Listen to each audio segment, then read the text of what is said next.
allowed and encouraged to participate remotely. The Act allows the Northborough Select Board to meet entirely remotely so long as reasonable public access is afforded so that the public can follow along with the deliberations of the meeting. The public is encouraged to follow along using the posted agenda unless the chair notes otherwise. Members of the public who wish to view the live stream or the recording of this meeting may do so by going to Northborough Remote Meetings on YouTube via the link on the agenda. Ensuring public access does not ensure public participation unless such participation is required by law. This meeting will feature public comment. I'll now go around the virtual room and make sure everyone can hear and be heard. Kristen Wickstead. Here. Julianne Hirsch. Here. Laura Zeiton. Here. Lisa Maselli. Here. And here for, I believe, his very first regular select board meeting, new town administrator, Tim. Hello. Welcome. And we also have with us Owen from Northborough Cable to guide us with the technical part of the process. We have an executive session that we estimate will take about an hour. And then we will come back to public session. And with that, I will entertain a motion to go into executive session. And Kristen, as always, I give these long ones to you. Thanks. I move the board vote to enter into executive session pursuant to MGL Chapter 30A, Section 21A3 litigation update Marlborough wastewater treatment plant pursuant to MGL Chapter 30A, Section 21A2 to conduct strategy sessions and or contract negotiations with Police Chief Brian Griffin and pursuant to MGL Chapter 30A, Section 21A7 for the review and consideration of the following executive session meeting minutes.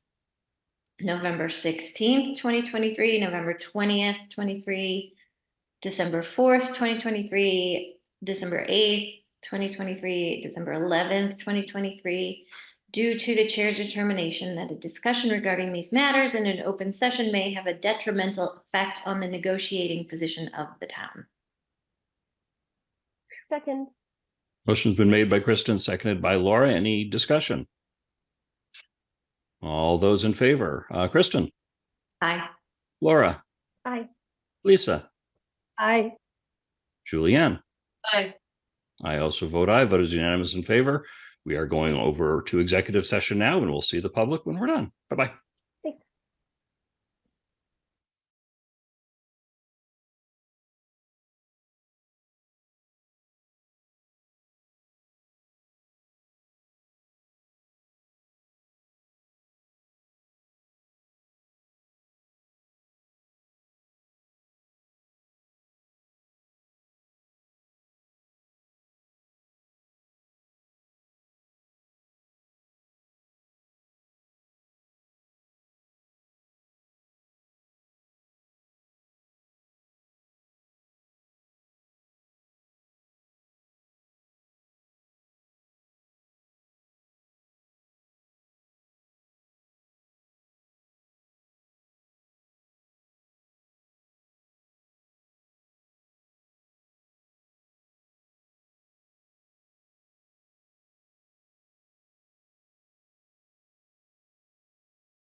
Can folks hear me?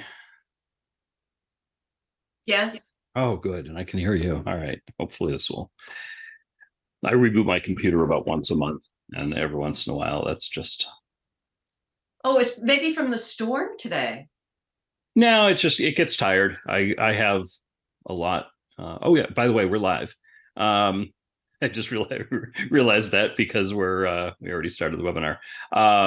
Yeah, because of the development work I do, I have a lot of very large applications that are running all the time with about 1 million windows, and that after a month that makes anybody tired.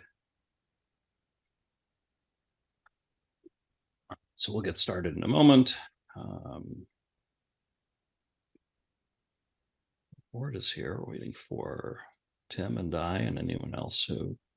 I have to go get some more water. I'll be right back. Sure.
I already see one virtual hand raised in the audience, where we'll be getting to public comment pretty quickly. And, assuming that's what your hand is up for, I'll recognize you then.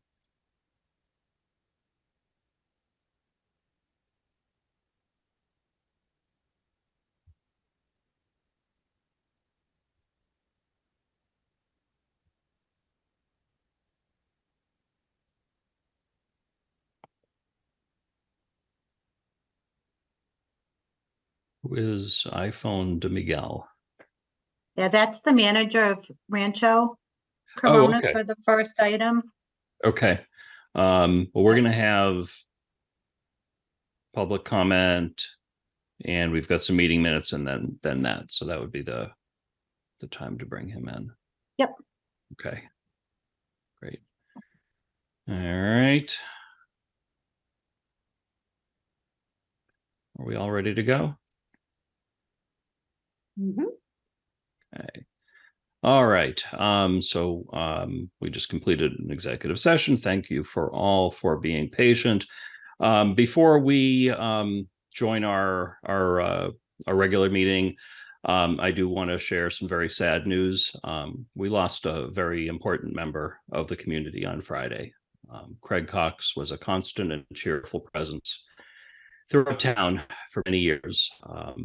He was a longtime scout leader, a very passionate defender of the outdoors, as a member of the Trails Committee, and together with his wife, Suzanne, a powerful force in many arts and cultural events as members of the Cultural Council.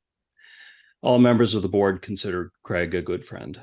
I know that's something we share with countless others in town. We send our sympathies and our support and our love to Suzanne and their 3 children, Genevieve, Rose, and Kenneth.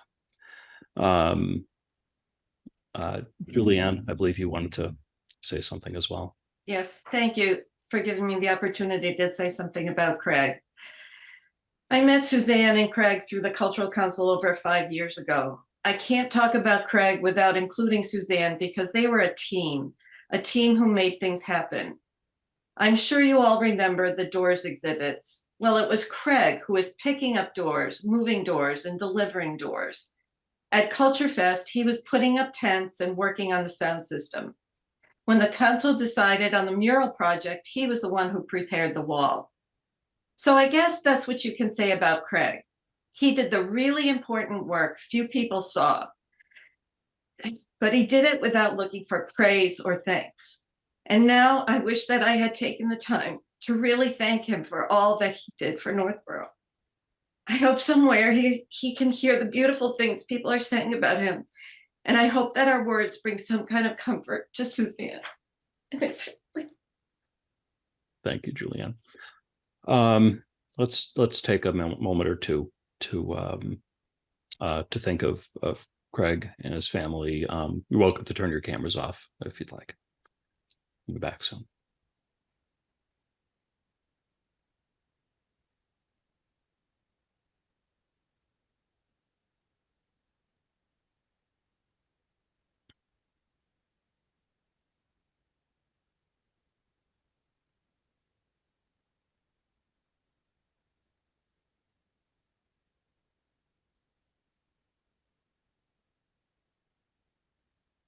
All right. Folks ready to continue? Okay. All right. All right. I think it was, I think we all agreed it was important to recognize Craig's passing and particularly his contribution to the town before we started our meeting. Meant a lot to us. Unfortunately, we do have a lot of work to do. So moving on, it's hard to move on to the meeting, but we do. Public comment is our first item, as always, on the public part of our agenda. I do see a hand up. I see Jay Cahill. I assume that's Jean. I'm going to bring you in. If you could identify yourself and let us know what's on your mind. Hi, this is Jean Cahill, 1 Thayer Street. Can you hear me? We do. Oh, perfect. I organized the Sustainable Northborough Citizens Group, and we recently submitted a request to the Select Board to form a town climate and clean energy focused advisory group. The work of this group could be to study, recommend measures for the town to achieve state climate change mitigation goals, and while helping the town to benefit from public procurement incentives and deliver in the process, deliver municipal financial savings.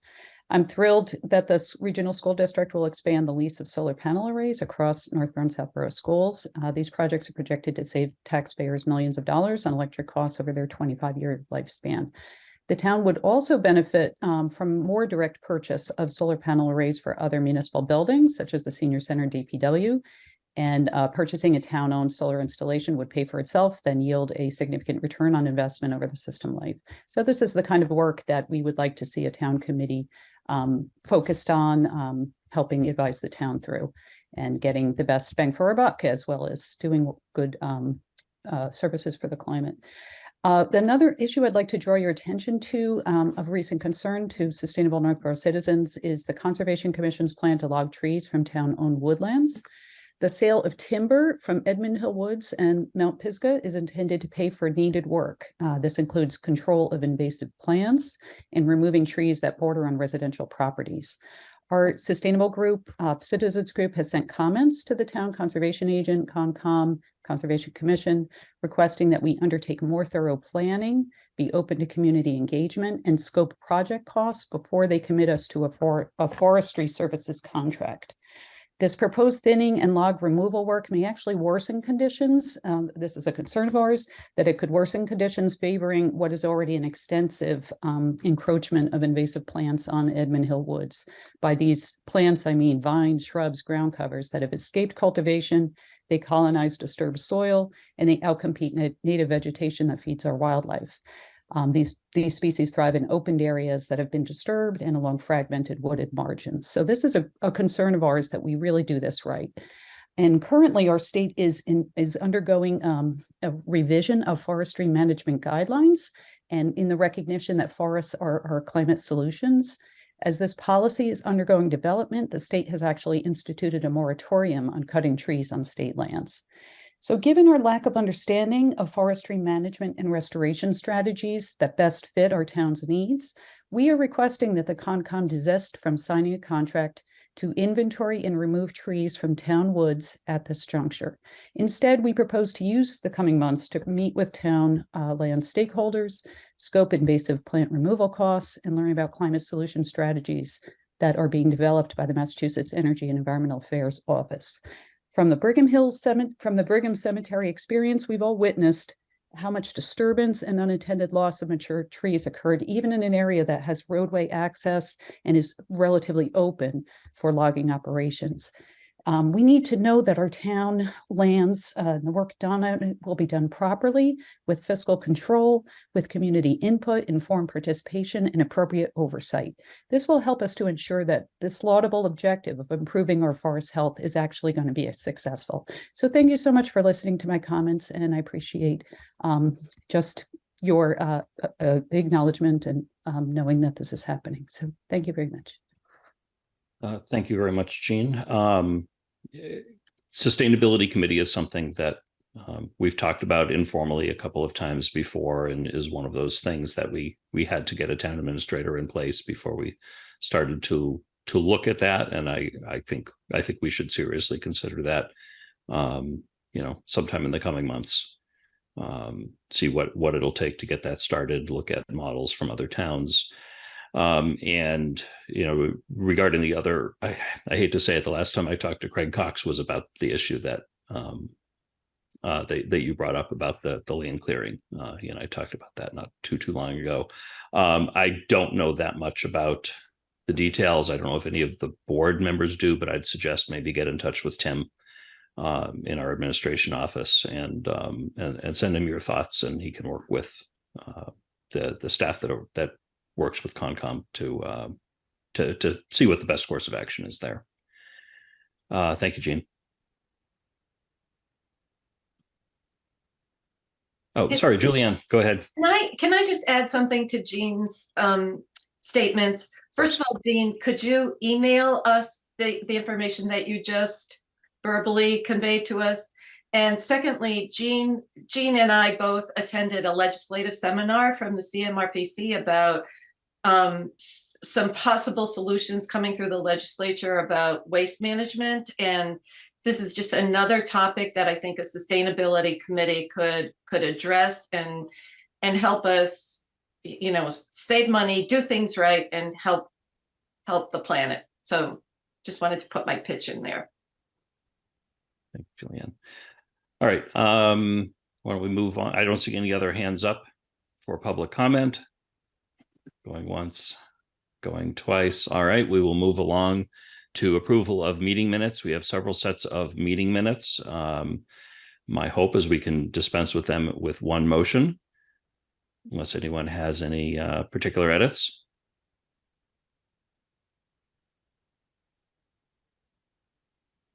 Would you like a motion? I would love a motion, yes. I move the board vote to approve the following meeting minutes. October 19th, 2023 as presented. November 15th, 2023 as presented. November 16th, 2023 as presented. November 20th, 2023 as presented. December 4th, 2023 as presented. December 8th, 2023 as presented. December 11th, 2023 as presented. Second. All right. Motion's been made by Julianne, seconded by Kristen. Any other discussion? Just one little thing. I think I emailed Diane and Linda about the November 20th. There was just a mistake about one of the scout troops. It said Girl Scout Troop 101, and it's just Scout Troop because they're not Girl Scouts. Anyway, but I did email them. So that should just be as amended instead of as presented, I think. Right? Mhm. Okay. Everyone's good with that? Yes. Okay. All right. Any other discussion? All those in favor, Julianne, Aye. Laura, Aye. Kristen, Hi. Lisa. Aye. I also vote aye. Vote is unanimous in favor. Meeting minutes are approved. Thank you very much to everyone who helped us caught up on those. We've had a lot of meetings lately, which is why we had a lot of meeting minutes. Next on our agenda is we have a public hearing, which I will open the public hearing to consider an application by Rancho Corona Incorporated, DBA Rancho Corona, to alter the premises located at 290 West Main Street, where an all alcoholic beverage restaurant license is in effect. And we have someone to bring in. I'll take care of that.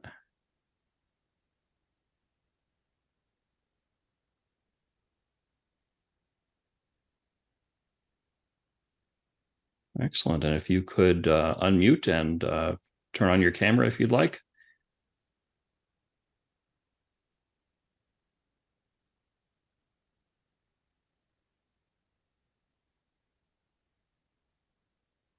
You're still muted.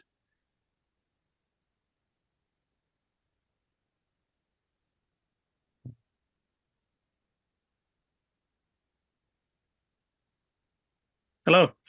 Hi there. How are you? Very Welcome, good. welcome to the select board meeting. If you could identify yourselves and I assume you're here from Rancho Corona, and tell us what you'd like to do. Yes, well, we our new extension is, I think it's 85% done. We're just waiting for the for this meeting to see what's next step, right? To continue. Okay, so you're the owners, purveyors Yes. of Rancho Corona. And so understanding from your application that the business immediately next to yours closed and you're taking over that space to expand your restaurant. Yeah. And you have an all alcoholic license already, but because you are expanding or significantly changing the footprint, you need to come back for the okay from the select board. Yep. Okay, excellent. And could I have your names just for our meeting minutes? Nombre. José Bracamontes. And Miguel. Jose and Miguel, thank you. Welcome very much. Let's see, members of the board, any questions? Julianne? We're not getting a new license. We're just acknowledging that it's a little bit of an expansion. Yeah, it's an expansion. Yeah. Okay. And congratulations to you. That business is good and you're expanding. Thank you. Thank you. Yeah. Lisa first and then Laura. I see that you're gonna have an additional bar area with 12 chairs and then 11 tables. Is it gonna be a separate bar area now where you had the restaurant and the bar together? Are you looking to just separate the two areas, or are you just extending your bar area into a longer? Yeah, just extending. You know, our plan is using just like the weekends when it's more busy. Yeah. So you just open up the other side, or you're just gonna make it bigger and hope that a lot more people are coming? Yeah, well, because on the weekends it's a lot of waiting. The people wait a lot, so the plan is open like Tuesday to Sunday when it's the most busy days in the week. Yeah, so that's why when I open the bar, yeah, Parques privados. for like private parties and big groups. Yeah. Oh, so, okay, so it's probably a little bit like your restaurant across the way too, not yours, but Romaine's does the same thing, I think. All right, that's it. Thank you. Laura. Thank you. I am one of those people that's waited in line, so I'm very happy that you will have additional seating, and congratulations on this addition. And Lisa, when you get over there, there's a beautiful doorway that they've created so that, because I saw it before it opened, they've been working on this for a while. So it's really great job. My only question is, the restaurant that was previously there, they had, I think, a beer and wine, or they had a license. Does that come back to the town now? Because, okay, Yes, thank you. you're That was welcome. my only question. It was actually my question. I don't remember. What was the restaurant that was there before? It was It the was- sushi place. Yeah. Yeah, it was Korean barbecue. Okay. Mhm. Oh. And he closed and returned his license. Okay. Any other questions from the board? I assume that the police department it doesn't need to do the thorough review because they already had a license, but is there anything? I assume everything is in good order, Diane, as the Yes, person that oversees. is. Yeah. We frequently have a member of the police department with us for this, but no one's here, so I'm asking you. Okay. Okay. This is a public hearing. If there is any member of the audience that wishes to offer input or has any questions, if you could raise your virtual hands, and I'd be happy to recognize you. I'm not seeing anyone. I'll give it another moment just in case. Going once, going twice. Okay. I think that concludes everything we have to do for the public hearing. I will first entertain a motion to close the public hearing. So moved. Second. Okay, motion made by Julianne, seconded by Lisa to close the public hearing. Any other discussion? All those in favor, Julianne? Aye. Lisa? Aye. Kristen? Aye. Laura? Aye. I also vote aye. Vote is unanimous in favor. Public hearing is now closed. Is there a motion on the application?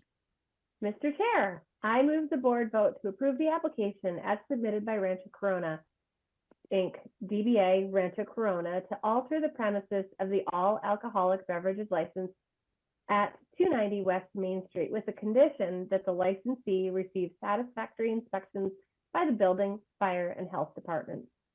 Second. Motion made by Laura, seconded by Julianne. Any other discussion? All those in favor? Laura? Aye. Julianne? Aye. Kristen? Aye. Lisa? Aye. I also vote aye. Vote is unanimous in favor. Congratulations and continued best success with the expanded business. Thank you very much. Okay. Thank you. Very good. Have a wonderful evening. Thank As you. well. Happy Bye-bye. holiday. Bye-bye. Thank you.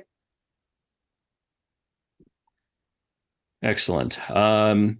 Next up, we have DPW Director Scott Charpentier and Facilities Manager Sean Thompson to talk about 4 West Main Street. We have Scott. Oh, Scott, you don't have to raise your hand. I know to bring in panelist, and Sean I'll bring in too.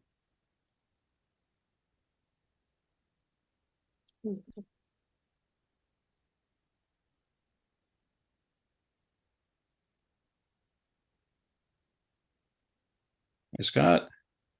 Got to raise my hand. That was fun.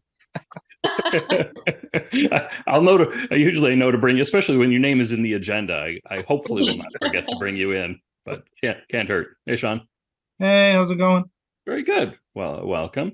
So tell us what you've learned thus far about 4 West Main. So for the benefit of the public, 4 West Main is the old town hall, which the town took ownership of. I think it was maybe just after July 4th. This past summer, and so we've owned it for a little while. Oh, Kristen? Okay, I'm just going to correct you Yes. with Norm Corbin in mind. He wrote to us not too long ago to remind us that 4 West Main Street, the building that is there right now, was never the town hall, right? It's Yes. a replica of The the replica. that Everyone refers to it as the old town hall, but you're absolutely correct. That building was never the town hall. Right. So I do read the email. Okay. Thanks, Kristen. All right. I'll, So tell us what you've learned thus far. I'll give you a quick bio and a summary of the memorandum you have and what we're doing here this evening. And then after that, Sean, if you want to go through in a somewhat of a broad brush fashion on what we found in the building. So as indicated, we are the now proud re-owners of 4 West Main Street. We've gone through that building and had a condition assessment done on it, which is on the agenda for the next item, I believe. There are certain operating expenses associated with all buildings. This one has several that were unknown prior to acquisition. We have insurance costs, different carrying costs associated with facilities and utilities, maintenance costs. Everybody's aware of the fact that things break when you don't expect it. And this building has some floors that have been vacant for a number of years. That certainly doesn't lend itself well to consistent use and maintenance of those floors.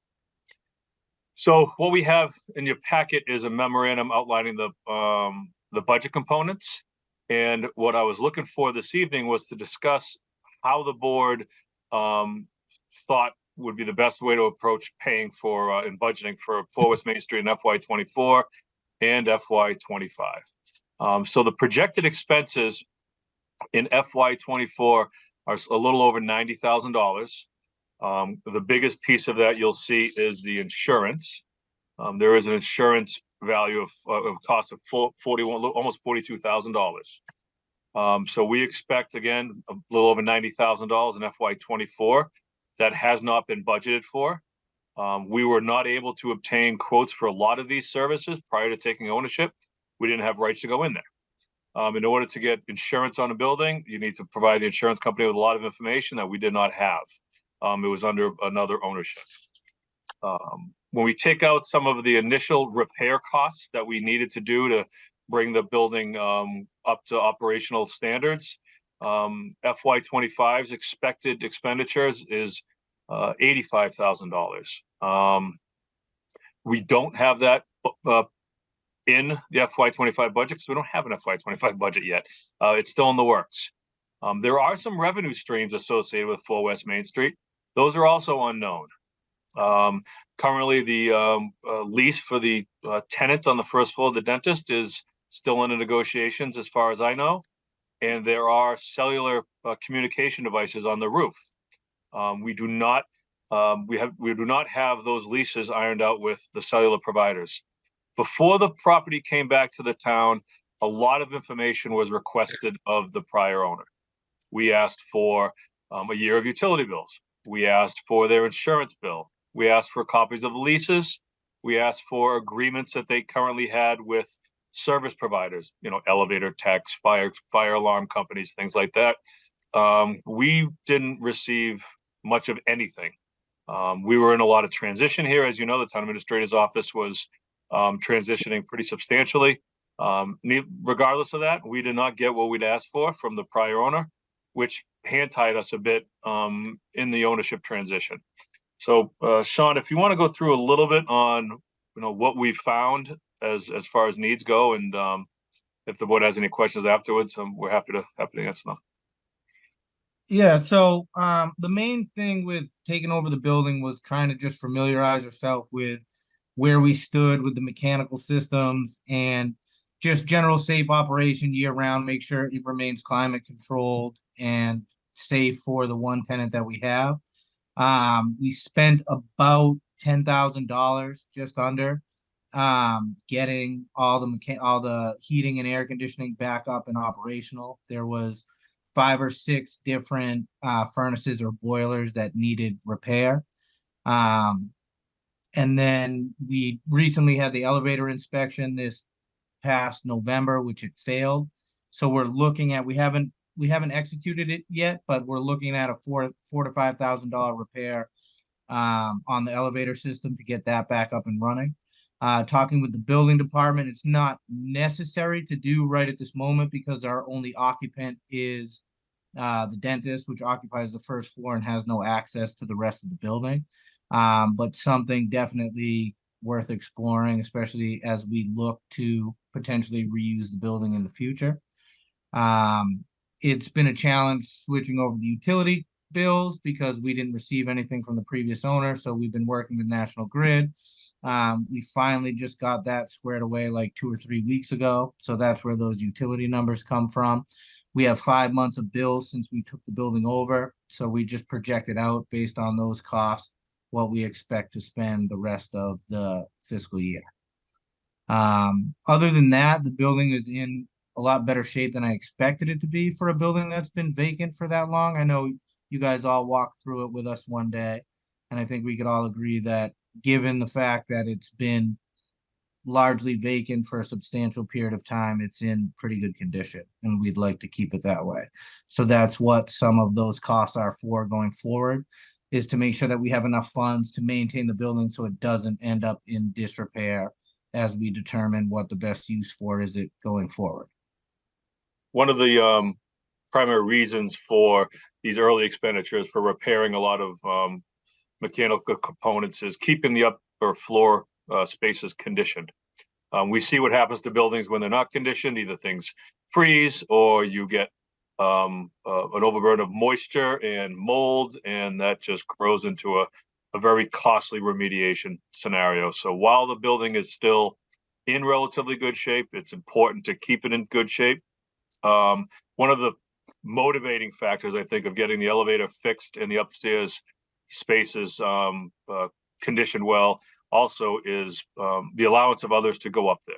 So we're going to have some architects working for us doing some space studies on the town office feasibility study. Well, they need to get up there.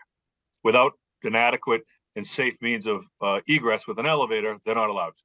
The only folks up there that are allowed are emergency service personnel and staff who are going up there to service the building. So people will be accessing the upper floors. It's important that they're lighted, heated, cooled, conditioned, and safe with an elevator.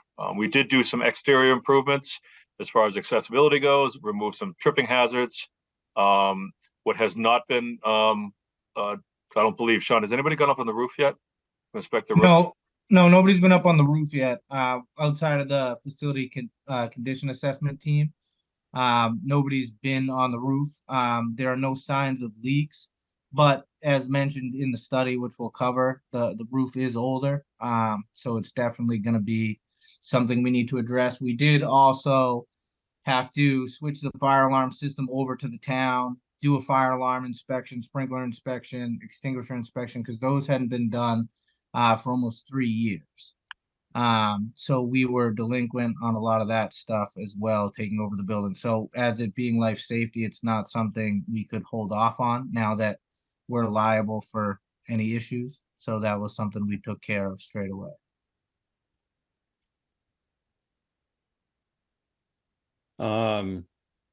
Questions from the board?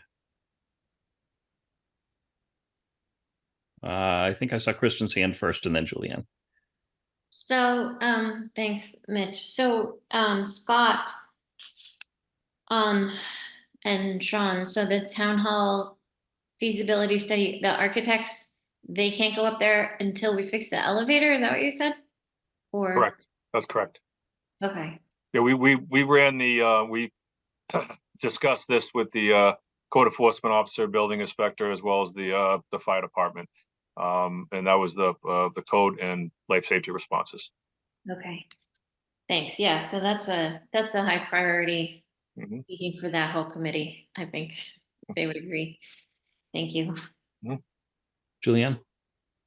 So first of all, I want to say thank you for that great summary and for being proactive with this building. This is vitally important and I really appreciate what you've done so far. So the things that you've done so far, how have those bills been paid? We have them. I'm sorry, go ahead, Sean. I've just been paying them out of the facility's operating budget for the time being. Like when we put together the facilities budget, we always build in for unexpected breakdowns of mechanical equipment, because again, as we'll cover in the facilities condition assessment, a lot of the mechanical systems in the building are older. So fortunately, we haven't had any major breakdowns this year. Like in years past, we had the boilers go at town hall where that money would cover that. So that's what we've used to this point, but we're still only halfway through the fiscal year. So that's why we're trying to explore options in the event that something major comes up. We're prepared for those other things. Well, our facilities operating budget includes $30,000 worth for allocated toward miscellaneous repairs.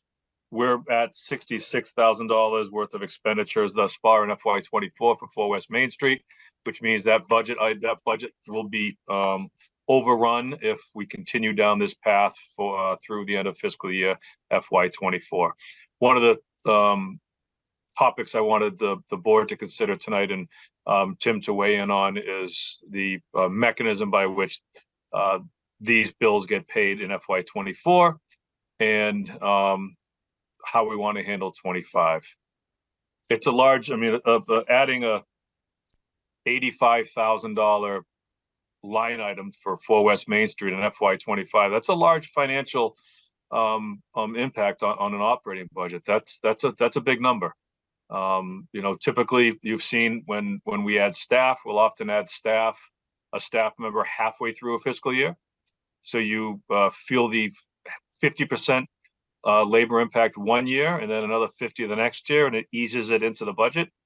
That was an option that I was thinking about, but again, we're just here to start the discussion, I guess. All right. I mean, I think for FY25, it should be somewhere in the budget, whether it be part of DPW budget, whether it be some separate line item, given that we don't know the long-term disposition and use of 4 West Main. I'll trust Tim to work that out as far as how that gets allocated, but I think it should be somewhere in the town's operating budget. I don't expect you to come up with the $80,000 out of your existing budget, because when the FY24 budget was put together, we did not own 4 West Main, so you didn't allocate for it. So I can appreciate that. Particularly FY24 expenses, we kind of knew something was coming, but we didn't know what it would be. The two possible, in normal years, the most likely fund for this would be the reserve fund.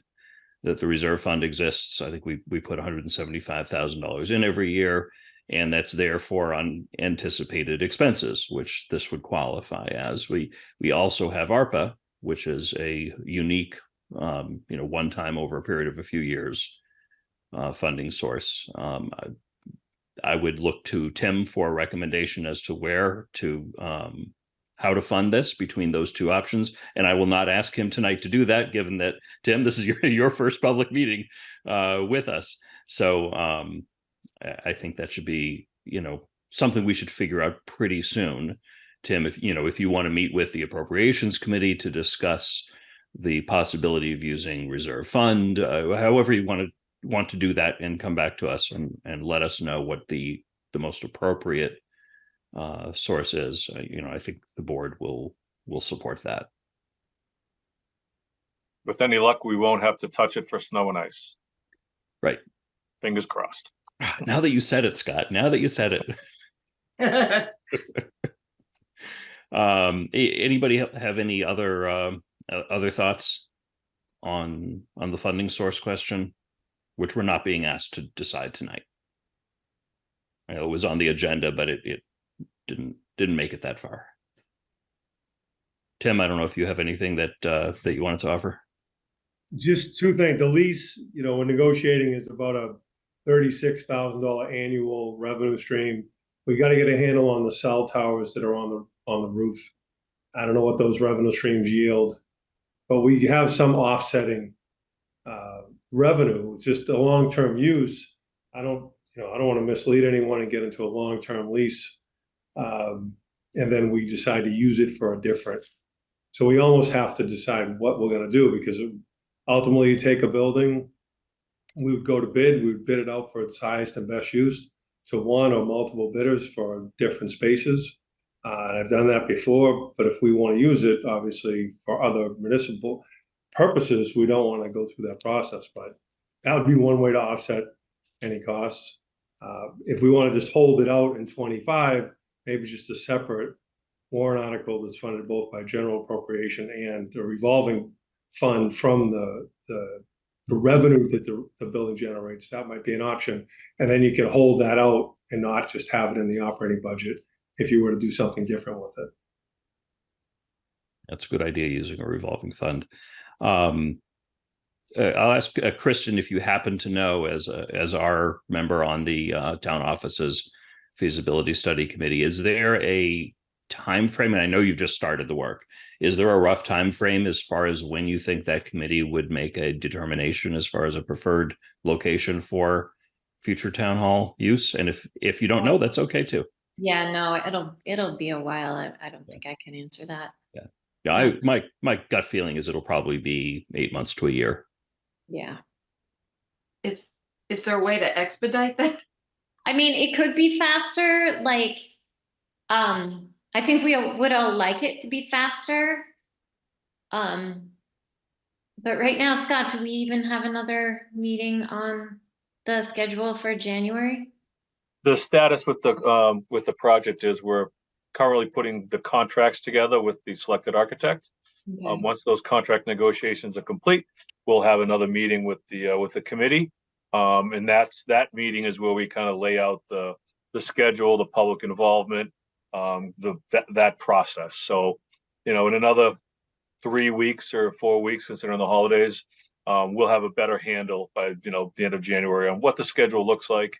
And to Julianne's point, if it can be expedited to get things ironed out by summertime, that'd be fantastic. That would be wonderful.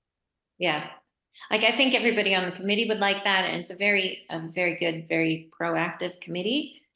And I think the architects we chose were also willing to work with whatever schedule like we set up for them. I believe they were the ones that said that we work with your schedule. Mhm. So hopefully, fingers crossed. Yeah, quick. Great. Anybody else have any questions? Lisa? I just have a couple questions for Sean. You said you have been up on the roof, you have not been up on the roof, but there doesn't leaks from the roof. So I have not been on the roof personally, but the team that did the facilities condition assessment was up on the roof for us. So they've taken note of condition of the roof, systems on the roof, and it's all covered in the report. So I noticed, and I've had a couple people say something to me about what looks to be a leak that's starting from the roof and coming down in the front the southeast corner and the northeast corner, where it seems to be at the top, and it looks, the bricks or the mortar is dark, where you can see some sort of water intrusion. So I'd like to know if we could get up there and look at that and see what's causing that to happen on both corners. We can get somebody to take a look at that. There's definitely some signs of water getting behind the brick on the building. I mean, as you can tell just from looking at the building from the street, it hasn't been maintained properly. All the wood and trim are deteriorated as well. It's part of a larger process with the building. Again, trying to determine what we want to do long term and how much money we want to invest as a town into it up front. But yes, the exterior of the building definitely needs some attention. The paint, we know we had, our team hung some Christmas wreaths up there last week in order to dress the town up a little bit, and noticed a couple of things, one of which is, I think it's the center door. The handle has been broken, so it's just kind of laying, it's not screwed in anymore to the door, it's laying on to the corner. That ought to be checked too, because we have a lot of young people that go back and forth from CVS to the gas station. And yeah, so as part of the takeover, we had the whole building rekeyed. So all the doors are locked and secured, but yeah, the hardware is on its last leg. But we just wanted to make sure that the building was secured and couldn't be opened. okay, But I'll take a look at that for you. that's the centerpiece. And I guess that would be my first question. So we did ride on the elevator when we toured the building. What happened? So we had it has to be inspected annually. It was inspected in November, and they found water in the pit, which has since been removed. They had turned the elevator off because of the water in there could potentially cause additional damage to the equipment inside the pit. And then they also found deficiencies, which get the elevator not up to code. So there are just some repairs. As over time, the elevator code changes. You need to make some repairs or some modifications and upgrades to meet the current code. And that's where we are with that. So we need about, I think it's like $4,850 worth of repairs to get it back up to code so that they will then turn it back on for us. Oh, so it was turned off in November? No, it wasn't turned off in November for us to ride in June or May. I think he's talking about last month. Yeah, last month. So we rode in June. It got inspected in November. It's been off for a few weeks now. All right. All right. Well, thank you very much. You're welcome. Thanks, Lisa. Julianne? So it's about $5,000 to repair the elevator, right? Correct. A little less. And in order to have the architect in, this has to be fixed. How quickly can you do that? So the elevator company's ready to do the work whenever we give them the okay. Uh-huh. It's just a matter of finding out if this is something we wanted to do. So we were just holding off till we had a chance to speak with you guys, figure out a funding source, determine if it is something we did or didn't want to do. We didn't find out from the code enforcement officer that the architects couldn't go into the building until a couple days ago. So Oh, that kind of makes it a more pressing issue. Up until that point, it was kind of just up in the air. Could the architects use stairs? I think it's an accessibility thing. If we're going to allow them in the building, like people that aren't employed by the town or emergency services, then it needs to be considered accessible to all. That was my understanding of the email. I could be wrong though. Yeah, our building inspector is also our architectural access board liaison. So he's familiar with the AAB regulations, and if one can go up, all should go up, I guess is the approach. Yeah, I mean, certainly for regular use, but architects go into buildings that aren't fully accessible for a number of reasons. But I mean, we need to get it fixed no matter what. So my suggestion, based upon my conversation earlier today with Tim, was there isn't a request tonight to fund anything. Would be for Tim to come back to us at a meeting, probably our next meeting, with a specific request for a dollar amount. And a funding source if it's for us. If Tim thinks that it should go before the appropriations committee for a reserve fund transfer, then that's their business. Lisa, Can we do that before the end of the year, Tim? So that you can go in there and we can start having the people do what they need to in there? Yeah, I mean, this is obviously new to me. I don't even have a P&L for the building. We got pieces of it tonight. I think as soon as we can execute the contract, we want to ride the clutch a little bit, make sure we know when the architects can get in there and for what purpose. And I think we just fix the elevator as soon as we can. So I don't think there's a funding requirement or ask tonight. We'll just move forward on that one piece.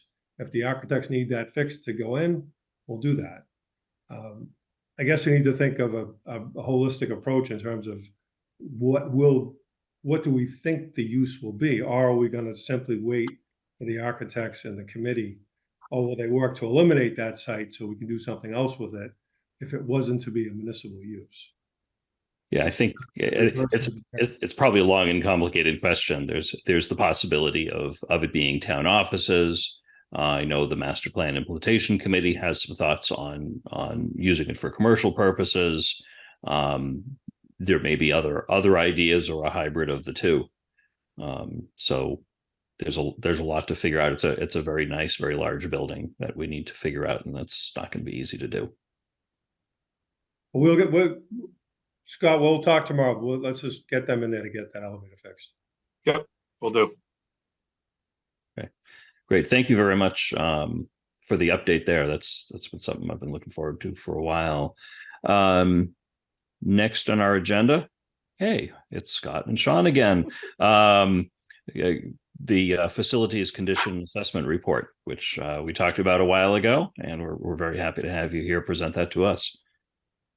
Thank you, Mr. Chairman. Again, I'll set the table relatively quickly, and Sean will get a little more into the depth of it. So we appreciate the support of the board in funding the facility condition assessment. It included our 7 substantial buildings, I guess you could say: a town hall, the highway garage, fire, police, library, senior center, and 4 West Main Street. What the facility condition assessment does is it does exactly what it says. It goes through all the facilities, assesses everything there, provides a couple very valuable tools. For me, from a department head perspective, it tells me what the costs are, what the liabilities are, in what shape everything is in. From more of an operational perspective, and for Sean, it provides detailed information on every piece of equipment, what it is, who made it, when it was made, what its maintenance requirements are, what its replacement cost is, what its life expectancy is, and where is it on that life curve. So in that latter portion of it is driven through a pretty substantial database. You'll see at the bottom of the cover memorandum, there are two cost columns. One is cost needs associated with the facility condition assessment. It should be noted that there is a math error on that. The total on it is about $2 million short. The Old Town Hall line of 1.996 million was excluded from that math. So instead of 4.8, it's 6.8. Regardless, that's everything, you know. Bring everything back up to what it should be, replace what needs to be replaced, be done with it. The other column you see is from the self-evaluation and transition plan. We discussed that at a prior meeting. We hired a disability and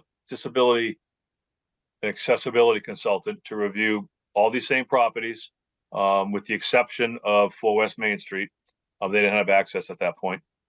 And that's a total of those deficiencies for the buildings for ADA compliance. It's important to understand that these numbers are not, you know, you need to fix this tomorrow because it's going to break. These are, you know, walk through your house, fix everything. That light switch is loose, fix it. There's chip on the wall, paint it. There's the, you know, banister's loose, replace it. That's what these numbers are. So they should be taken with a grain of rock salt, I guess. But you know, the details of the report provides us the tools we need to get our hands around, get a hand around what exactly is needed with our facilities and systems. Sean, do you want to go into a little more detail about the process and what we got?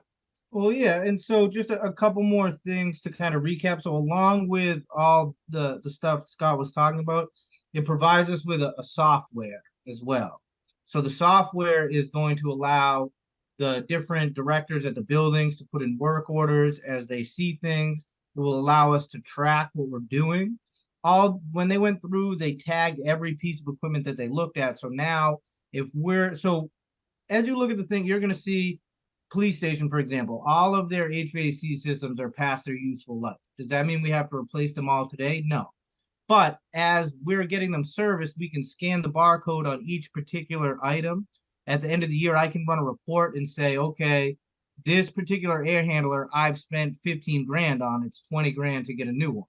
Makes sense to replace that one before the other one that's equally as old, but we haven't made any repairs to it yet this year. So it helps us to make informed decisions as we try to bite into that $6.8 million. So that's one of the other great things about it. Also provides us with a preventive maintenance program based on manufacturer specs, so we can maintain the existing equipment and new equipment as it comes online the way it's supposed to be, so it gives you a longer shelf.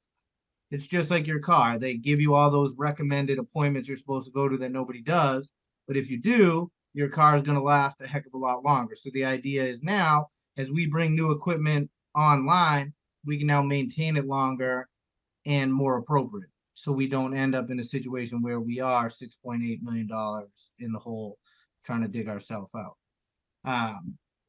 But they went through each part of the building. They gave everything a rating, from good to fair to poor to critical. So as you look at the different aspects of the report, you're going to see we're, again, in the lower end on a lot of that, but we kind of knew that going into the report, going into having them do the assessment, because we haven't had a facilities department. We haven't had people running and maintaining the stuff for us.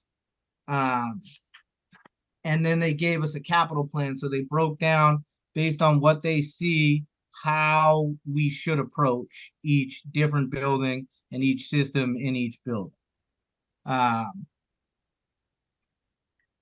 And then they looked at the building facade, the roofs, the parking lots, and just give you recommendations on, okay, this is supposed to last 20 years. You're 30 years in. This should be at the top of your priorities. So just a lot of helpful, useful information to allow us to project out what our needs are per building in the future. Something that proved to be beneficial timing wise is our town office feasibility study consultant. They have it all. I mean, every mechanical, electrical, plumbing system, roof, window, floor, it's all in there. Existing town hall and 4 West Main Street are 2 of the buildings that are being considered. That's all in there. You know, we had a scoping meeting with them and shared all that with them and said, my goodness, this completely changes what I expected some of my reviewing engineers to have to do. Thank you. And there can be a back and forth with that architect's selection to the accessibility consultant who did the self-evaluation transition plan. So it's not often in municipal employment you can say this, but it seems like timing is working out well. Yay. Fantastic. Good, thank you. Any questions from the board? Kristen? I just have just a comment. So I'm really glad that you brought this to us, Scott and Sean.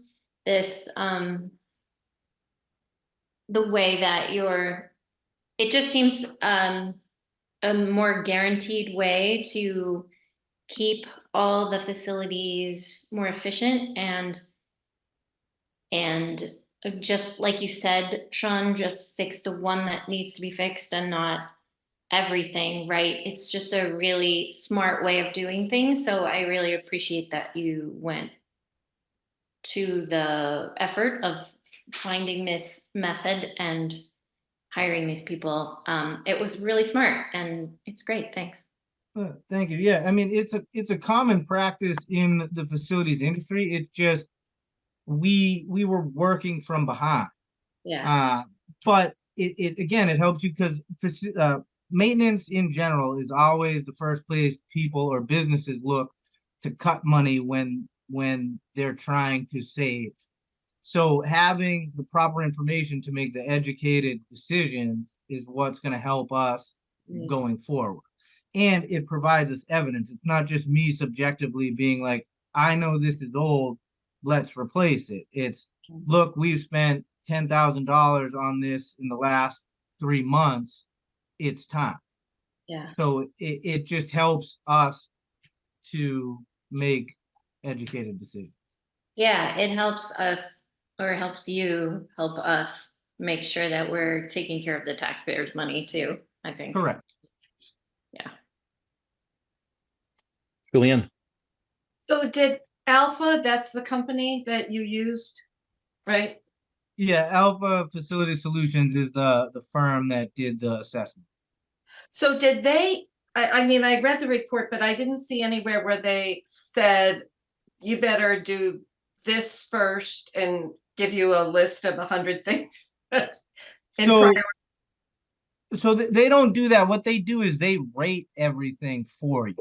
So they're going to give it a ranking on like it's a chart based on industry standards. And so they're going to, based on where it's ranked, you as the consumer decide where you're going to spend your money.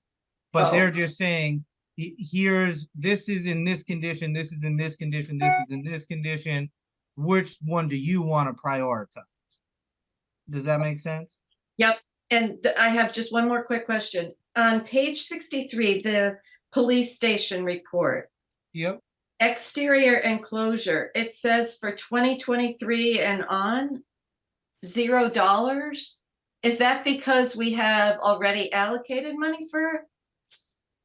Yeah, so we had talked to them already about the fact that we were planning on redoing the exterior of the building when they were doing the assessment. Because we had already been in the works with trying to get it painted and talking over the different options versus because there's a lot of rotted clapboard and siding on the side of that building. So I had explained to them we had already allocated $130,000 and we were planning on doing additional surveying to determine what the most cost-effective approach would be for the exterior of the building. Okay, thank you. You're welcome. Lisa? A couple of questions. I'm gonna piggyback on Julianne's question. So we went to town meeting already. And at town meeting, they allocated money to have the building painted and repaired certain pieces that were already in the quote. And that money was allocated and it was supposed to be done by June. Yeah, so Oh. the reason why we didn't do it is because the condition of the clapboard was in much worse condition than we expected. So meeting with architect and a couple different painting companies as we started to go through the process, they were saying that the clapboard is in such poor condition that you would have to be repainting the building every 2 to 3 years because it's not going to hold the paint. There's nails popping, so we'd have to be retacking them in or replacing boards. Almost all the trim around the entire building needs to be replaced. So you're looking at, I don't know, probably 80,000 plus just in materials, let alone labor. And we just didn't have the money allocated. So I talked with Scott and we decided that it would be best to get a scope for replacing in kind, replacing with vinyl, and bidding that out to get an actual number, so we're not spending the taxpayers' money every 2 years painting the exterior of the building. So, It just because, go ahead, Scott, sorry. I'm sorry. So the original appropriation at town meeting out of capital, $70,000, was based on a quote that we received from a painting company. Painting company came by, gave us a quote. There was a little over $60,000. We added a 10% contingency to it. It went through the process. It got approved at town meeting. We had an architect come out because we have to bid this out. We wanted him to put together a quick technical specification that says, here's how you paint. Here's how you replace the trim. I'm not a painter, just tech specs. And we were going to do the bidding process ourselves. The architect came out, looked at it, said, you can't just paint this. And it follows up exactly what Sean said. The clapboard is far too gone. You need to reconsider what your alternatives. So Sean and I talked. We spoke to the interim town administrator. Said, well, let's do a more programmatic approach. Let's hire an architect to come in and put together the 2 scopes of work, 2 cost estimates for either paint and clapboard replacement or vinyl siding. Determine which one is the most cost effective. Go through the funding program process through financial planning, and go back to town meeting for the supplemental funding. Oh, my screen just all moved. There you are. So that was the process. One of the challenges with smaller projects like this is finding the funds early on for the design piece. You know, if this was a large, $1 million project, $800,000 project, you get $70,000-$80,000 for an engineer. He comes out, does the design work, then you go to town meeting with an actual construction cost estimate. That wasn't this. That was calling a painting company saying, come on by, prevailing wage, what's the number? And they did, and we thought we were conservative and healthy. And then when you get an architect up there who knows what he's doing and looks at it in detail and says, you can't paint this. You're going to be doing this every 3 to 5 years. That's when we put the brakes on it. Said, we can't do that. You can't spend $70,000 every 5 years on a paint job. Let's figure out how to do it right and do it once. So that's how we got to where we are today. But at the time it came through, I mean, this was prior to losing our long-term town administrator. So at that time that money was brought to town meeting and that quote and everything were brought to town meeting, nobody knew that this was in the condition that it was in? No. Nobody climbed the ladder and looked at it in detail, no. Yeah, I mean, we obviously knew it was in need of paint. I mean, everybody knows that. It looks like it's been in need of paint for quite some time. We just didn't know the extent of the damage to the clapboard. That's where the cost significantly goes up. All right, I'm just gonna go on to my couple of the questions that I had. I'm looking at the assessment, the facilities assessment, and just on a couple of pages. When I see the domestic water distribution system is beyond its recommended useful life, could you explain that? What do they mean by that? So that's just the water pipes that go through your house. So Right. like the copper has an expected life. Same with the solder joints that connect the pipes. So what they're telling you is you're at greater risk for pipe bursts at this point in time based on the age of the building and the pipes that run through the building. So were they recommending you take the copper pipes out and go with PEX, or what's that all about? I mean, that would be an option we could consider. They're just, again, it's just informational. They're telling you this is past where it should be. How do you want to approach addressing this concern? If we're looking at the list of concerns, that's probably lower on my list of concerns as far as it goes, because yes, it's past its useful life, but that stuff also lasts a good amount of time.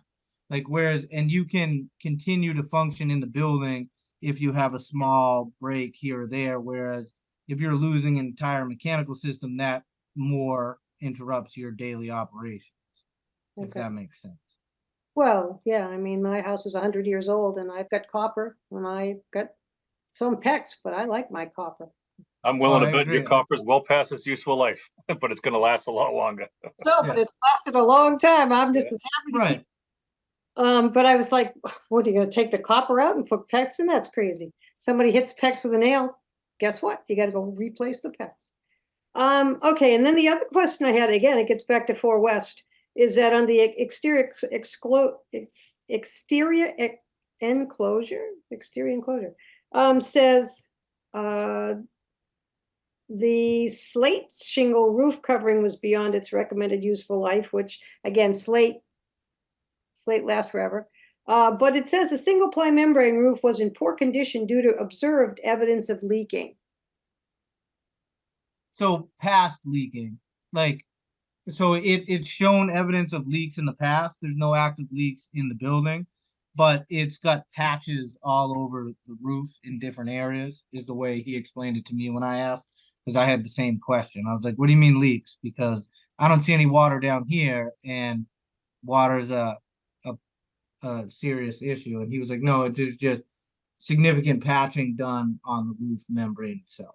Okay, thank you. Because I was like, no, not again. Yeah, yeah, exactly. Water's coming in and we are just watching it fade away. No.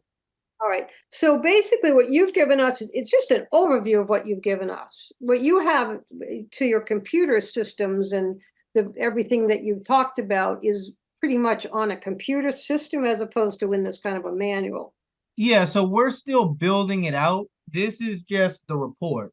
The findings from the report, the different mechanical systems, the PM schedule, all the work orders will get built into the software system. So I'm in the process of working with them. We should be online with that probably end of January, the way the schedule is laid out right now. And then at that point, I can walk whomever wants to see through whatever they want to look at. But right now, because like some of the PM programs, for example, they're offering, it's stuff that we don't do, like the defibrillators. I don't need that in my software system. That gets handled by the fire department. So I have to go through all the different systems in each building and decide which programs we want in the software, which we don't. They still stay there stored and we can activate them at any point, but we don't need to see those monthly, quarterly, semi-annually, whatever it is, because we're not handling them as a staff. Those are addressed by either the fire department or a third party. And then because it's a software situation, do you have a membership that you have to belong to keep using this, correct? Yeah, so when we went for the original allocation, we got money for the condition assessment and 3 years of the software. So we're covered for the next 3 years. Next 3 years. That'll be built into the operating budget. It's not a very large annual subscription cost, but we'll build that into the budget. Yep. All right. And last question, I know everybody wants to get going on this. It had current replacement values for all these buildings. Is that if it was damage or like a fire, earthquake type of thing, or what? How do they? So that's just for the equipment at today's pricing. It doesn't include labor. It doesn't include any design fees. It certainly doesn't include prevailing wage. It's just today right now, if you want to buy that piece of equipment, that's how much it costs. But I So mean, like for an air handler, it'd be like an air handler and an outside unit, I think they had is $15,000 combined. So that would be just to purchase the stuff, and then labor, any design fees, anything like that would be on top of that number. So they're just giving you a baseline number for you to have an idea of what it's going to cost. You can kind of prioritize your decision. so right now the fire station has got 1,900,000 and 910. What would that figure mean? There's no like, So if you look in the actual report itself, I think it's in the appendices portion of it. It breaks down each building by year. So like 2028, they recommend you do this. 2029, they recommend you do this. And so each thing falls in that category. Oh, no, it's in the actual building itself. So like if you look, where's fire station? Sorry, here we go. So the fire station, so they're saying a new roof is $100,000. Plumbing to replace the distribution systems, $45,000. To replace the sewer lines, $60,000. So that all those numbers added up is where you get to the 1.9 million. okay, so it would be what we would have to do if everything were fixed in that building today. It That- would be $586,790 just in materials. Then Just, you're looking, then you're looking at labor and any design fees. okay, So the labor and soft costs were not, there was no detailed analysis on what those would be. It's not worth the effort at a budgetary level. To do that, you add a multiplier, typically you double it on materials for labor on some things. Obviously, it's more expensive to replace 50 feet of copper pipe behind a brick wall than it is 50 feet of copper pipe hanging in a basement.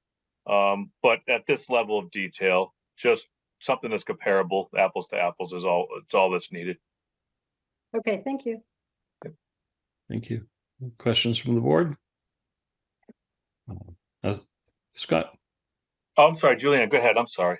Oh, So Sean, I don't mean to put you on the spot, but you mentioned something about your list of priorities. Are you ready to share that, or? Well, so for me, like it depends on what we're doing. So the fire station is lower on my priority list in general because of the way we're working through the process. So for me, until we determine whether or not we're keeping the fire station is a as needed basis. Then if you look at, say, the police station, there's no plans for that outside of keeping it the way it is. So for me, getting their mechanicals up to date, getting the exterior of the building straightened away, those are higher on my priorities. Town hall, kind of the same situation. Like we just redid the LED lighting upgrades at the senior center and the library because we know those are going to be long-term things. Here at the town offices, we could have done the same thing, but is it worth investing that money right now, knowing that we may or may not be leaving this building, or even if we're staying, it's going to be a complete gut rehab anyway. So why spend money and time there when we can spend it senior center, police station, library, things like that. Again, mechanical systems are, to me, very important because they are what keep in certain buildings the public, or in other buildings the employees, comfortable and able to do their jobs effectively and efficiently.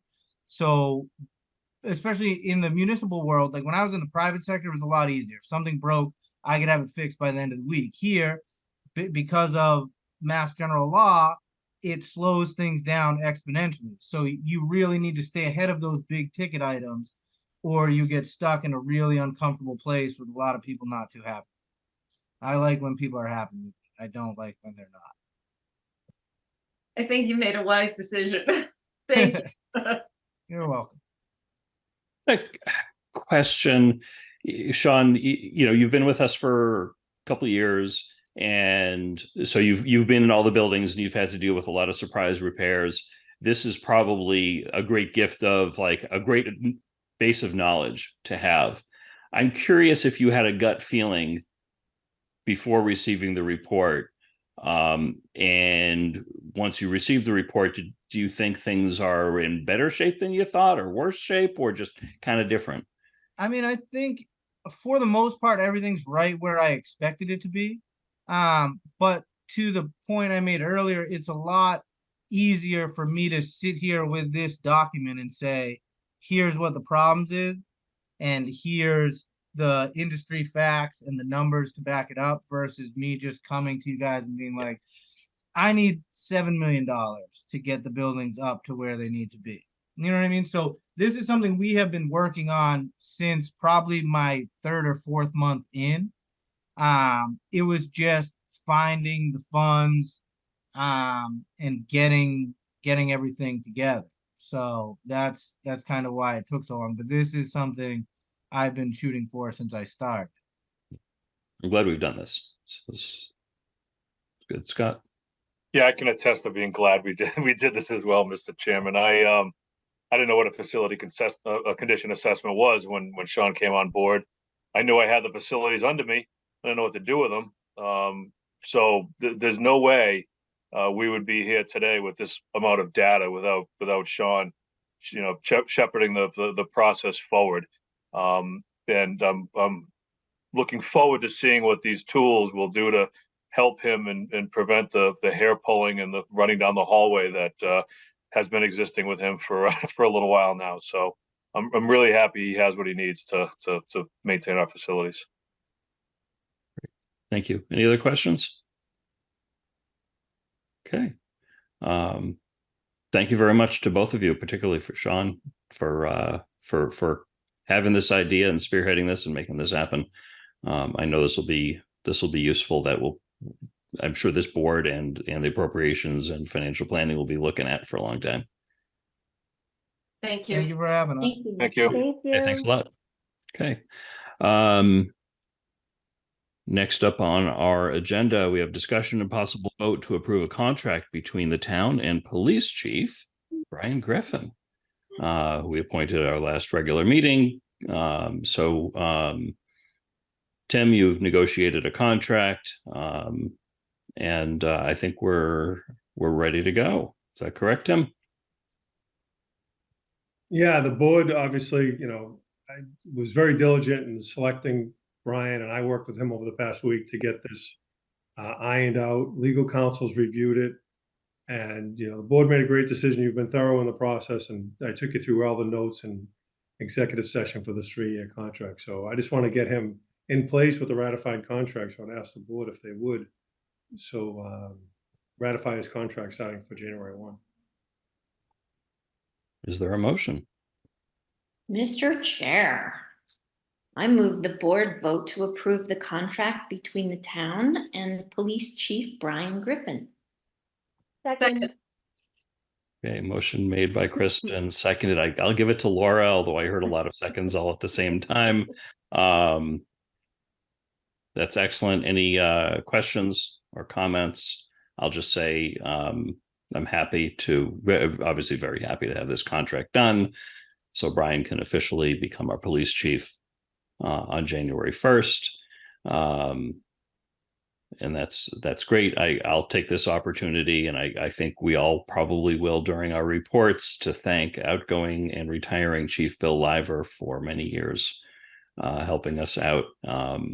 It'll be sad to lose him, but excellent to have Brian at the helm. I'm really excited about the transition. Any other comments or questions before we vote?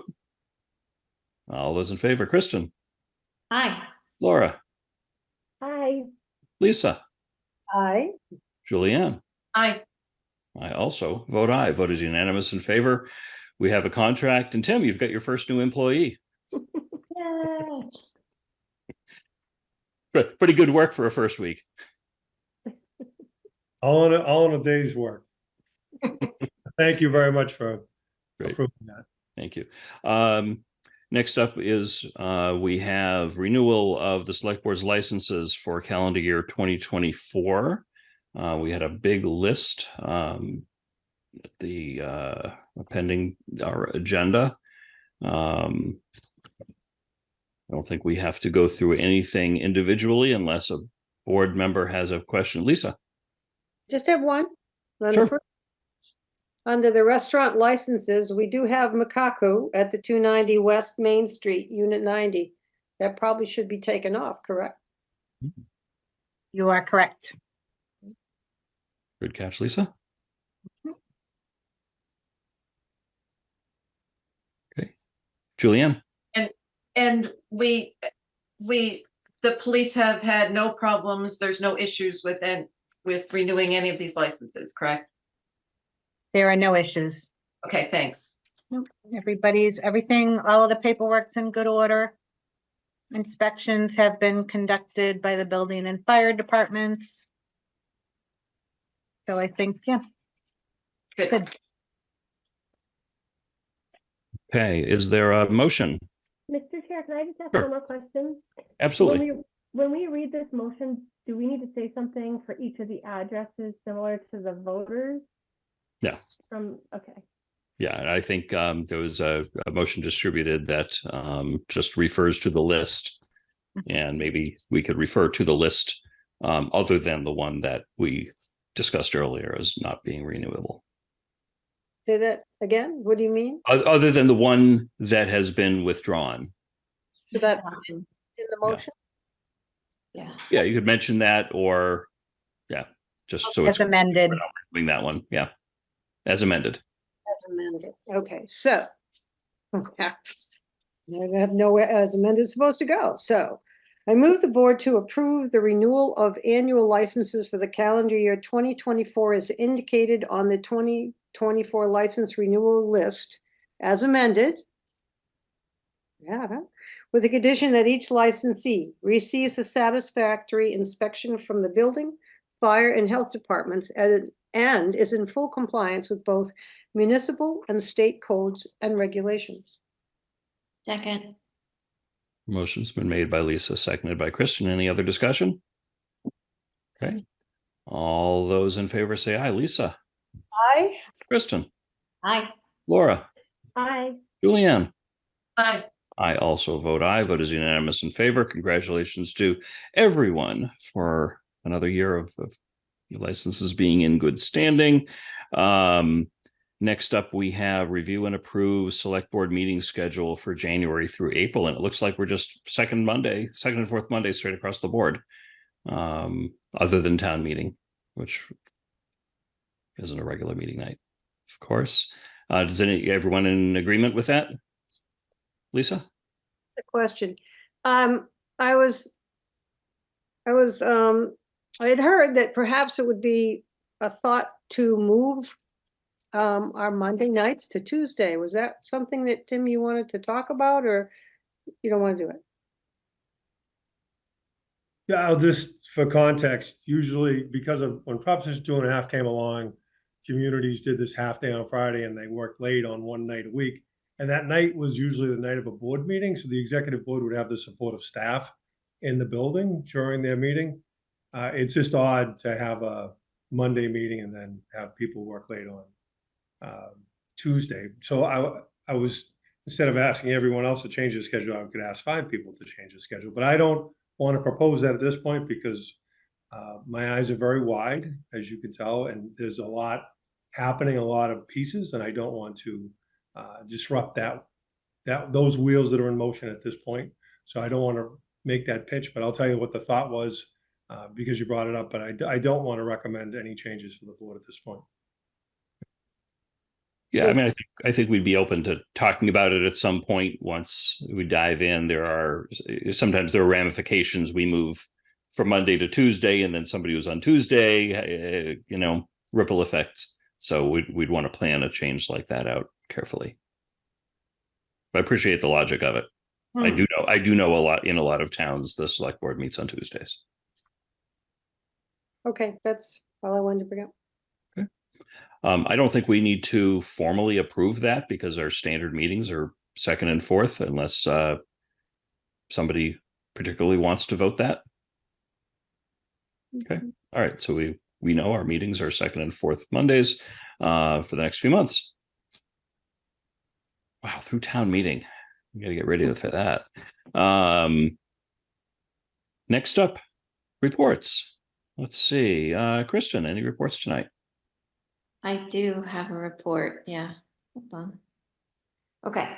So I got to do my fire department ride along, and let me just tell you, you should all go.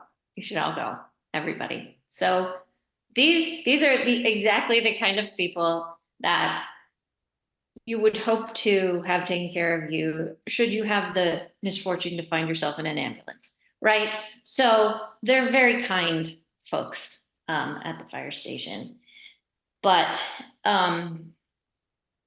they're also just nice people to spend time with. So if you don't have 8 hours like I did this one day to spend and really get the full like fire department experience and actually go on a ride along following the ambulance and doing inspections and visiting buildings in Northborough that you never noticed, but they're, you know, they're really important buildings that the police and the fire know exactly what's going on in there. It's so funny how the police and the fire department in particular, but I'm sure DPW too, to a certain extent, know all kinds of secrets that are happening in Northborough. They're not really secrets, but as regular people, you don't pay attention to everything. Anyway, so I just want to say thank you again to Captain Tev, who was my cruise director for the day. He was very kind and very patient with all my millions of questions and let me take pictures of weird things like the jaws of life and the other kind of crazy things they have on the sides of the fire trucks. Oh, and I'm just going to give you, I know I don't want to keep the meeting too long, but if you ever wondered why there's always a fire truck on the side of the highway when there's a car accident, it's not because they think the car might be on fire, which is what I always thought. It's not necessarily that. It's first of all, a lot of the equipment to save people are in the fire truck, like the jaws of life, right?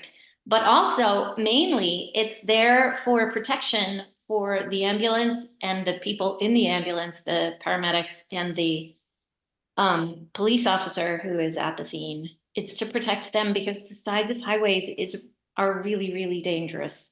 So if someone crashes into the side of a fire truck, they're only going to hurt themselves. They're not going to hurt these people who are trying to help the people who were in the car accident in the first place.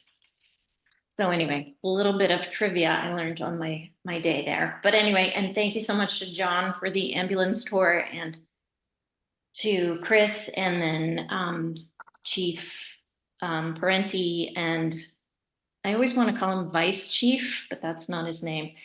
Deputy Chief CZ. It was a great day. I loved it.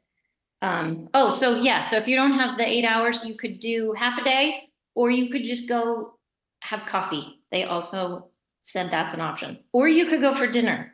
They all know how to cook, and that's a whole thing. They'll tell you all about it. So thanks to them for that. I wanted to say congratulations to Chief Liver on an awesome career, and thank you for your service to Northborough. And but he has so much to be proud of. And I will miss him. I will miss our conversations. He's great. Obviously, also congratulations to Brian Griffin, but we'll talk about him more later, I suppose. So I just wanted to add too that I met recently with a member of a select board in a neighboring town, and I think it's really good for select board members to meet with people in other towns if y'all can get a chance to do that. It's really enlightening to see how different towns do things. And I think we were really helpful to each other just on a very friendly level. We both have, we were both Irish Step dance moms at the same time. And then years later, we both ended up on select board. So kind of a funny coincidence. I really enjoyed talking to her. And I want to say just a quick addition, just thanks to Jean Cahill for calling in tonight and mentioning all the things she mentioned. That's really important to me as well. So thanks, that's it. Okay, Lisa, any reports tonight? Yes, I do. And I have to mirror Kristen on all of them. Oh my God, Kristen, it was perfect every way through. I have my December 28th fire ride or fire dinner or whatever, fire. So I'm looking forward to that. And all of the using Chief Liver and welcoming soon to be Chief Griffin. So it's going to be exciting times. Again, and my condolences go out obviously to the Coxes and see them on Wednesday. I did go to the design reviews position at the fire stations design presentation. I guess that would be the best way to talk about it. And I, I really want to get, I wish I could just snap my fingers and give us a new fire station and have it all done. Obviously I can't, but I wanted to address the elephant in the room that we really didn't talk about then. And I think we need to talk about it. The lot is a little bit more of a problem every time it's discussed. And now we're talking about, I thought we had plenty of expandability in this land when we bought it. And it doesn't appear that's going to be the case. We're talking about having a 30-foot retaining wall behind and not going too far back because of the height of the hill that has to be taken away. I think you've got the people who live on the top of that hill who already had their homes compromised, their foundations compromised when the hillside grill blasting or whatever they did to carve that part of the hill away. And then to hear that not only are we going to have a retaining wall, but we're going to have the two swales of water control because the water that's coming off the hill. And on a day like today, which thank God we don't have very often, but there is water in a lot of places that you don't really notice until you have this kind of rain, and there's no way to really control that rain. And going around and looking to see where the flooding was today is a little surprising. And so those are a couple of things now that come into play besides the other, building issues and lack of expandability issues. And I just wanted to bring it up because I think it's really important that people know that they're going through an awful lot of research and information and trying to do this right. I really like the team that they brought on that's there doing that work. But I'm getting concerned about how much extra cost we're going to be running into on that lot. And maybe that should be something we should see if we could find an alternative before it gets shoveled into ground. But again, just wanted to put it out there as a representative of the taxpayer and how much we're going to be spending on everything in the following years. So that's it for my report. Oh, and have a nice holiday. We won't be seeing you again until it's over. So that's why I wore my little trucks tonight. And thank you very much. Julianne, any reports tonight? Yes, so I'll start with the meeting about the fire station. The MPIC was there to state their wish that the architecture of the building will complement the downtown revitalization project. And I also would like to say and wish Chief Liver a long and enjoyable retirement and hope he's going to do all the things that he's not had time to do so far. Chief Liver has had decades of experience in one of the most difficult professions, but he's done it professionally and kept Northborough safe.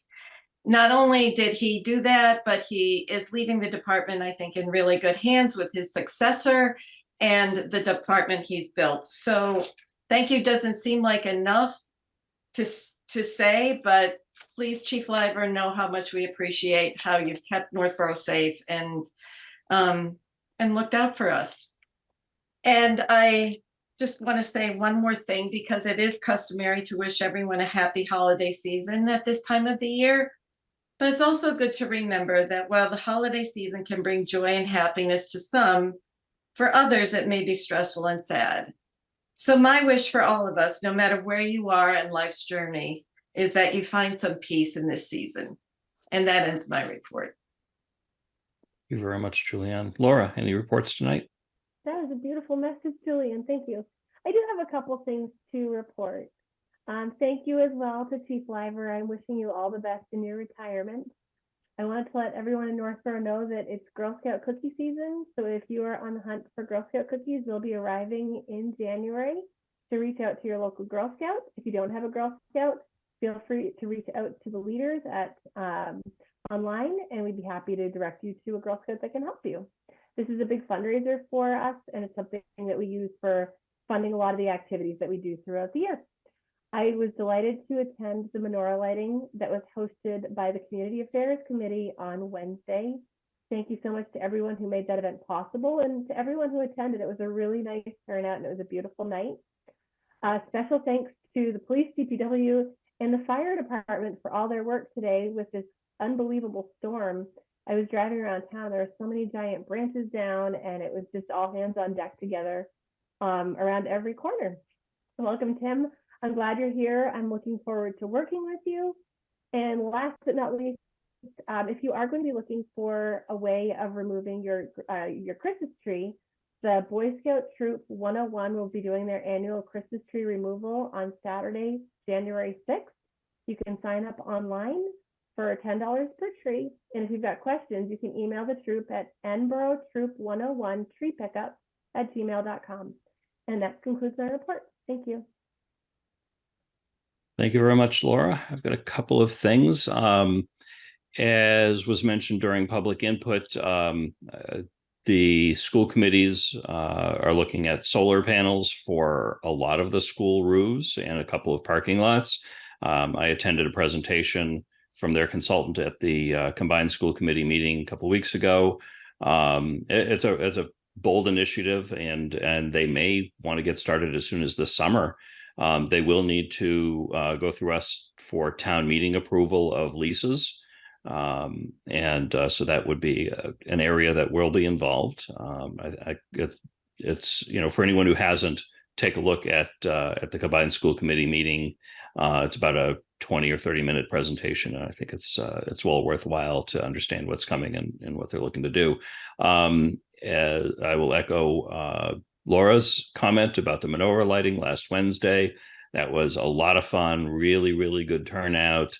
My goal every year is to not burn anyone, and I succeeded again in not burning anyone. But now that went really, really well. And I also want to thank Kaylee from Northborough Cable for putting together a really nice short video on that, which anyone's welcome to take a look at. I will echo everyone's comments in wishing Chief Liver an excellent retirement, and thank you so much for all the work you've done protecting and serving the town of Northborough. I'll remind select board members that the MMA conference is coming up in a few weeks. Last year, I was the only board member from Northborough attending. I would love that to be different this year.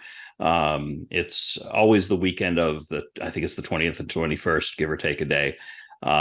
Really, really good conference, really good sessions, very good vendor area. And this year we will get the first public peek at the budget of anybody, because the tradition, except for when a new governor is starting, as was the case last January, the governor gives a speech and we all get handouts for what the House 1 budget, which is the governor's proposed budget, looks like for our town. and that gives us a lot to go on and talk about. It's really a lot of fun. So if you're planning to go, let the office know. They will reserve the ticket, and you can reserve your own hotel room. But thankfully, we have line item in the budget for reimbursing for the hotel expenses.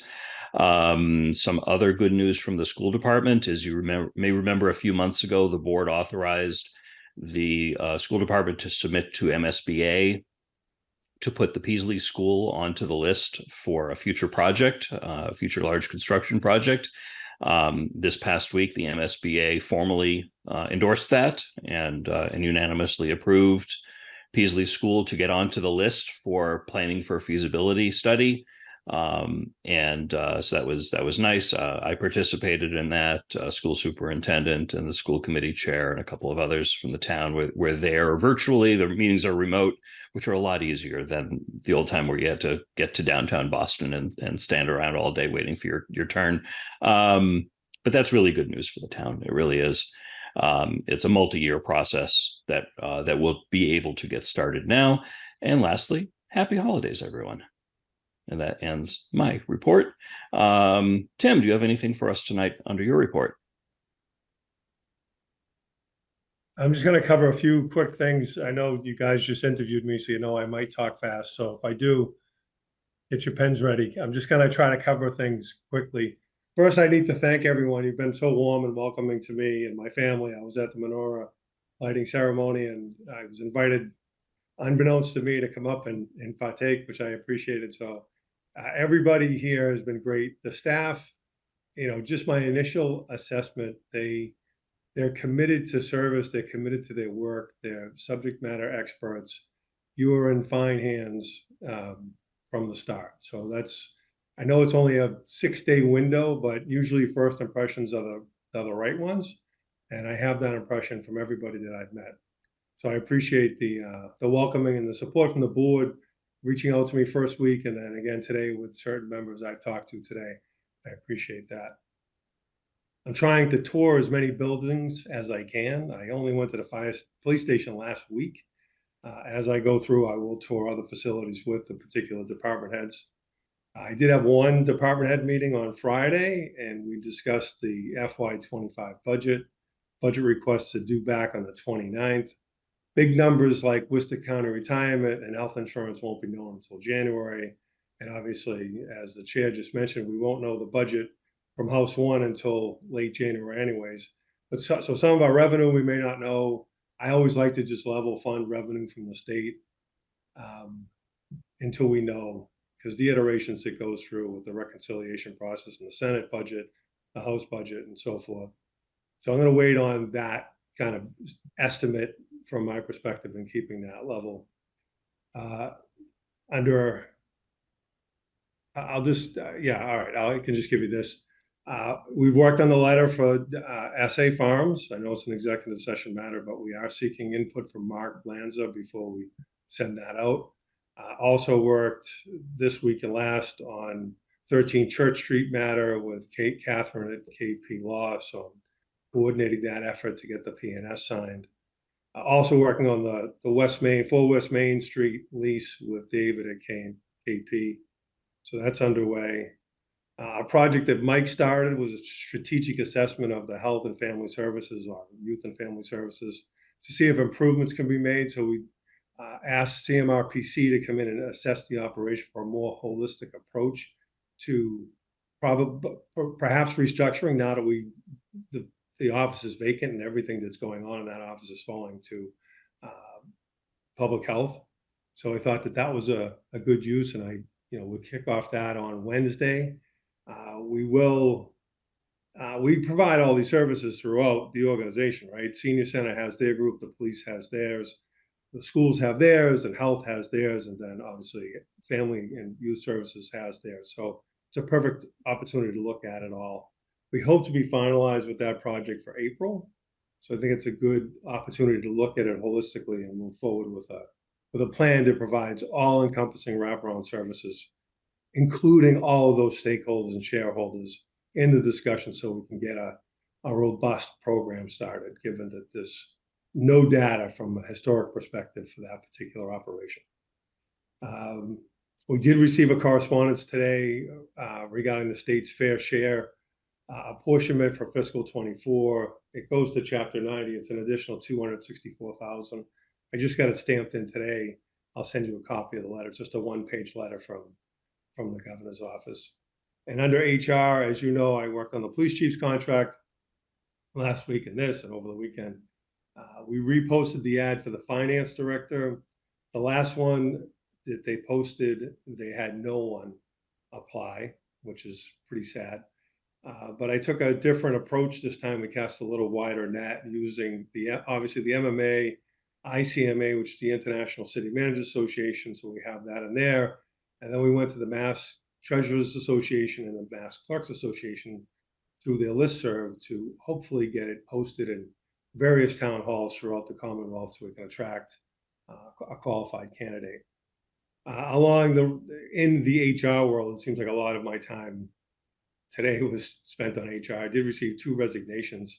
The health director is resigning. I got that today, and I want to let the board know that.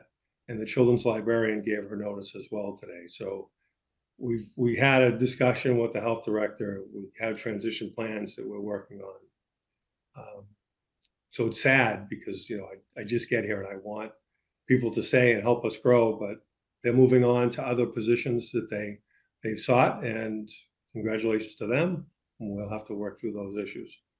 I had a board template that I use for a board report, which I can just email. I want to get you, documentation so I don't have to talk long at a meeting like I am right now, where you can just have a quick look at things. And I have different topics from, committee vacancies to state and federal correspondence with the town, where you can just have a quick read. I will always try to update the board by email on any given issue as it comes up. And finally, there are some pending litigations that the town is in. I would like maybe in January, if the chair and I could work together on setting a time for one meeting to get a litigation update from all the cases, so I can hear it maybe for the first time, maybe the second time. You can get a status update. We can save money, save time, be in one room, get all those attorneys who might be involved in various cases, and just get us all up to date as one. And that's all I had for a report. Tim, Diane, anything for us tonight? I have no report tonight. Thank you. Thank you. Any other business to come up this evening? Hearing none. Public comment. Is there anyone in the audience that wishes to offer any input to us before we close out the evening? Going once, going twice. Public comment is closed. Is there a motion to adjourn? So moved. Second. Motion made by Julianne, seconded by Kristen to adjourn. All those in favor, Julianne? Aye. Kristen? Aye. Laura? Aye. Lisa? Aye. I also vote aye. Vote is unanimous in favor. We are adjourned at 8:59 p.m. Thank you very much, everyone. Have a wonderful